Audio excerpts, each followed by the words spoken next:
IBHRS, Imam Besar Umat Islam Indonesia Habib Rizik Syihab telah menjadi kunci kemenangan bagi perjuangan umat, bagi perjuangan rakyat, wabil khusus yang ada di ibu kota Jakarta. Kemungkinan akan menjadi kunci kemenangan bagi perjuangan rakyat, perjuangan umat ini adalah Surya Paloh. Ya, bagaimana kita melihat beliau sejak awal, beliau belum ada yang mencalonkan Anies Baswedan, beliau tampil di depan mencalonkan Anies Baswedan, berani mengambil langkah yang berbeda, yang mungkin tidak disenangi oleh kekuasaan ya. Dan mudah-mudahan harapan dari penulis bisa terwujud, ada sinergi antara politisi yang mempunyai karakter yang kuat seperti Surya Paloh, berani, tegar meskipun menghadapi berbagai macam tekanan dan sebagainya, sebagaimana juga HRS sebagai seorang ulama yang nasionalis, negarawan, yang juga tegar, kuat, tabah, sabar menghadapi berbagai macam ancaman, termasuk juga rayuan dan sebagainya. Assalamualaikum warahmatullahi wabarakatuh. Sahabat Amazing Pasuruan yang berbahagia, pada tahun 2017, sebagaimana kita ketahui bahwa IBHRS, Imam Besar Umat Islam Indonesia Habib Rizik Syihab telah menjadi kunci kemenangan bagi perjuangan umat, bagi perjuangan rakyat, wabil khusus yang ada di ibu kota Jakarta.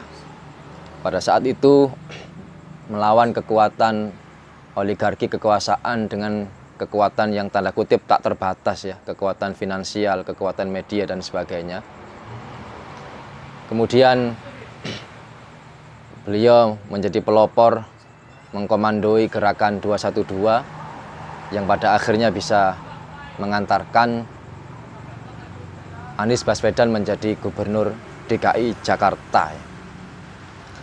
Itu tidak bisa kita pungkiri bahwasanya pada saat itu salah satu kunci kemenangan adalah gerakan 212. Seandainya tidak ada gerakan 212 yang dikomandoi oleh Imam Besar Umat Islam, berbagai analisa bisa kita dengan mudah kita bisa melihat mungkin pada saat itu Ahok menjadi gubernur, kemudian ada wacana skenario 2019 menjadi wakil presiden, kemudian 2024 yang akan datang ini sangat mungkin menjadi presiden.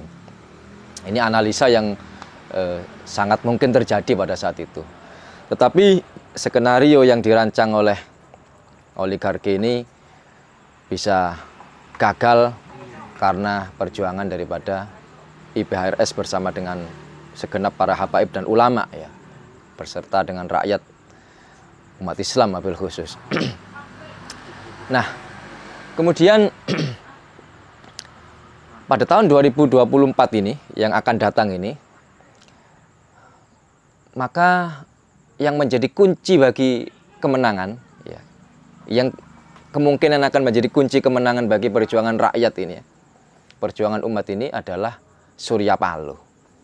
Ya, bagaimana kita melihat beliau sejak awal, beliau belum ada yang mencalonkan Anies Baswedan, beliau tampil di depan mencalonkan Anies Baswedan, berani mengambil langkah yang berbeda, yang mungkin tidak disenangi oleh kekuasaan ya. Tapi beliau berani mengambil resiko itu, dan saya memprediksi ke depan beliau akan menjadi kunci kemenangan bagi Anies Baswedan.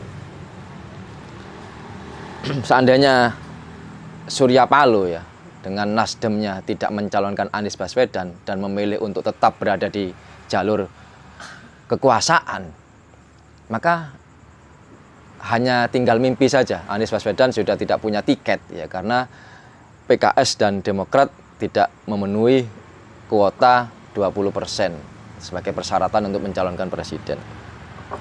Nah, di sini ada tulisan yang cukup menarik ya.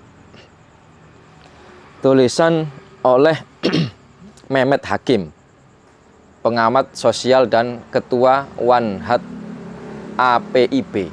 Nanti bisa ditampilkan ini Min ya tulisannya. Cukup menarik dan ini dimuat di suaranasional.com. Judulnya Surya Paloh dan HRS. Terlintas judulnya tak nyambung. tapi ada kemiripan di antara mereka berdua saat ini. Surya Paloh, SP, seorang nasionalis. Habib Rizik Syihab, HRS, seorang ulama agamis yang nasionalis. Keduanya ingin membela rakyat dan negara. Perbedaannya jelas sekali. SP, politikus, berpartai, dan pengusaha. Sedang HRS, seorang ulama dan imam saja, tidak berpartai. Perbedaannya tidak kita bahas di sini. Akhir-akhir ini kita sering membaca atau mendengar SP diancam Jokowi akibat mencalonkan Anies menjadi presiden. Ini rumor yang berkembang ya. SP memang lincah bermanuver. Tapi akhirnya Jokowi mengganti Menkominfo Johnny G. Plate dengan alasan korupsi. Ya, Johnny G. Plate ini adalah sekjen ya, Nasdem. Ini tidak mengherankan karena sudah berulang kali ancaman tersebut kita dengar. Yang menarik, sebelum menterinya diganti, SP ditawari uang triliunan asal mau meninggalkan Anies.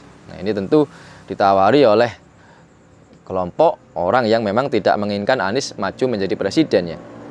Dan isu ini beredar ya, sahabat ya. Sama-sama kita dengar ya. Beredar di sini di dalam tulisan ini. Untung saja SP sudah hijrah ke jalan yang benar. SP sekarang berbeda dengan SP yang dulu. Saat ini SP ingin menegakkan UUD 45 dan Pancasila yang asli. Ingin memperbaiki negara ini yang telah salah arah. Sama dengan yang diperjuangkan oleh HRS. HRS juga dulu pernah ditawari uang asalkan tidak melakukan aksi. Waktu itu aksi 212 ya. Ini pun juga informasi ini juga beredar bahwa ada tawaran-tawaran kepada imam besar agar tidak melaksanakan aksi 212, menggagalkan aksi 212 dengan tawaran berbagai macam yang bersifat duniawi ya. Sampai berupa ancaman, sampai akhirnya harus hijrah dan seterusnya ya. HRS juga dulu pernah ditawari uang asalkan tidak melakukan aksi. Inilah kesamaan kedua tokoh ini dan mereka sama-sama menolak uang. Kesamaan lainnya, SP dan HRS tidak melakukan serangan balik, tetapi tetap nyaring mengkritik. Dengan demikian, simpati dari rakyat datang dengan sendirinya. Ini modal kuat perjuangan. Sebelum ini, SP dan Jokowi bergandengan tangan. Begitu juga HRS merupakan mitra kepolisian. Akan tetapi kemudian berpisah setelah arah perjuangan berbeda. Akhirnya keduanya tidak disukai Jokowi. Sangat diduga ada pengaruh neokomunis dan oligarki di sini. Ini analisa dari penulis ya.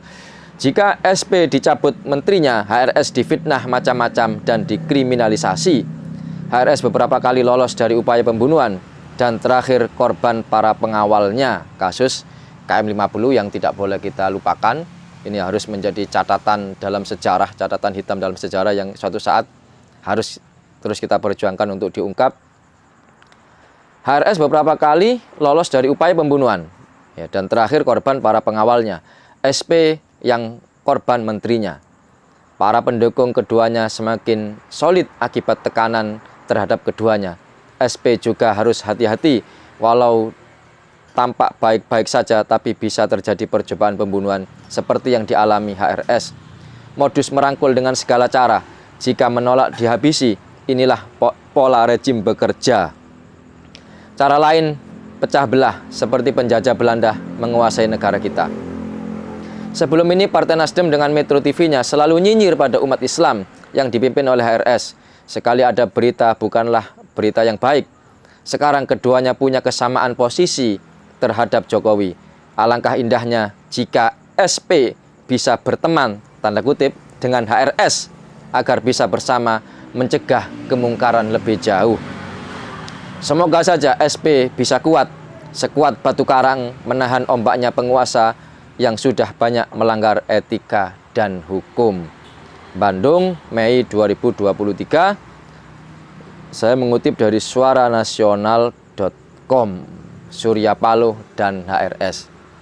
Inilah sahabat Amazing Pasuruan, tulisan yang cukup menarik dan mudah-mudahan bisa menambah hazanah pemikiran bagi kita semuanya, dan mudah-mudahan harapan dari penulis bisa terwujud, ada sinergi antara politisi yang mempunyai karakter yang kuat seperti Surya Paloh, berani, tegar, meskipun menghadapi berbagai macam tekanan dan sebagainya, sebagaimana juga HRS sebagai seorang ulama yang nasionalis, negarawan, yang juga tegar, kuat, tabah, sabar menghadapi berbagai macam ancaman, termasuk juga rayuan dan sebagainya. Mudah-mudahan ada manfaatnya tulisan ini, sahabat Messing Pasuruan. Demikian yang bisa Al-Fakir sampaikan. Wa akhiran, wassalamualaikum warahmatullahi wabarakatuh.